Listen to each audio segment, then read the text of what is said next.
शतान आंदा ही मैं तेन एक कमाल विखावां। वो आंदा विखा। ते लुहाई दी दुकान बाजार दे विच अपना चास पका रहा सी ते उन्हें शतान ने ओटा चा लाया ला के कंध नाल ला छड़िया। कहंदा इत्थे 5-10 मिनट वेख तू की बनदा। वो मिठा लग गया कंध दे नाल तो मक्खियां कट्ठियां हो गई। किरली फिरदी कंधा नाल कदे इधर कदे इधर। किरली जिहड़ी ना वो आंदी है भी मैं छह लानी आ मक्खियां।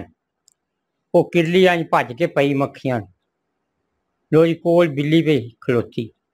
बिल्ली जिहड़ी वो भज के किरली नूं फड़न लगी।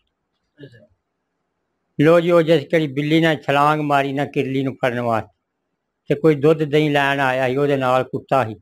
वो कुत्ता वेख के ते पिया भज के बिल्ली। वो बिल्ली जिहड़ी ना धड़ल पई ओहदे कढ़ाई दे विच। चोर ते लुहाई जिहड़ा ना वो भज के आंदा तू कुत्ता नाल लिआंदा मेरा कक्ख नहीं छड्डिया। आंदा मैनूं की पता कित्थों आया है। वो ते कोल भेज तो शतान आंदा लै वे इन्हां दा हुण पैंदा अज दिहाड़ी इसे तरह ही रवे दा। वेख लै मैं माड़ा जिहा पोटा लाया है ते ओह कित्थे दी कित्थे गल अफड़ गई।